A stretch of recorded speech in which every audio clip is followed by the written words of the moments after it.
So today, Hank, we're going to talk about recent events in a couple of African nations. As I'm sure you've noticed, this is front page news. In the alternate universe where people care more about the health and well-being of others than they care about the narcissistic personality disorders of American actresses. Part 1. Chad. No, not Chad, or Chad, or Chad. Chad. Chad being, of course, the landlocked nation in Central Africa with 2 traffic lights in the entire country, neither of which work. Chad being the country where an amazingly corrupt dictator and his government are at war with even more corrupt rebel forces. So Hank, right now in Chad there's no war going on, but once the roads become passable again, the war will restart. Because it restarts every year. And you know how wars have good guys and bad guys, and there's one team you root for and one team you root against, there's an allies and an axis, there's a rebel and an empire. This isn't a war like that, and in fact very few of the wars in Africa right now are like that, which is part of the reason they don't get a lot of news coverage. It's because it's not easy to tell a story that makes sense. When we look at why this stuff happens, you can't say, oh, it's tribalism, it's been happening forever, because that's not actually true. I mean, there is tribalism in Chad, but as anyone who's ever been to an Alabama-Auburn football game can attest, there's also tribalism in America. And when we lament wars like this, we have to acknowledge that the people who are fighting them are responsible and need to stop fighting right now. But we've also got to acknowledge that colonialism screwed the world up a ton. I think I'd like to share with you a quote from a Wikipedia page about Chad. The French first penetrated Chad in 1891. Oh, Wikipedia. Sometimes you're inaccurate, sometimes you're accurate,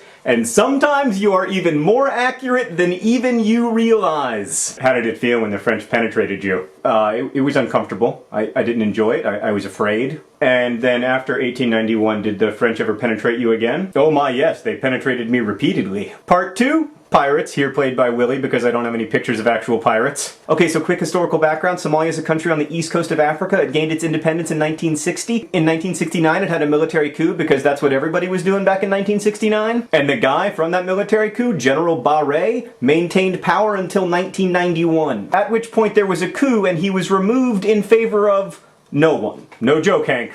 Nobody took power. So since 1991, in lieu of having a government, Somalia has split up into 3 semi-autonomous regions. In the south, you have the total anarchy of no functioning government. There's been a 20-year-long civil war. In the last few years, there's been a battle between these Islamist militants who would impose sort of Taliban-style Islamic law in Somalia. And then on the other side, you've had everyone else who's like, as bad as anarchy is, that sounds worse. The US and Somalia's neighbors tend to support that second option, which means that for the last few years we've put all our weight behind the transitional federal government of Somalia, which is ostensibly running the south. Although given that the transitional federal government has been around for 9 years, it has a funny way of being transitional. And given that its influence only extends to a third of the country, it has a funny way of being federal. And given its complete inability to do even the most rudimentary tasks associated with governance, it has a funny way of being a government. Then in the far northwest, bordering Djibouti, which I'm obviously only mentioning so that I can say Djibouti, we have Somaliland. Somaliland is actually like a functioning democracy with its own currency and economy and everything. Then finally on the northeast coast you have Puntland, which I'm probably mispronouncing, which has become the world capital of piracy. In fact, in the last year it's estimated that Somali pirates from Puntland have made more than $150 million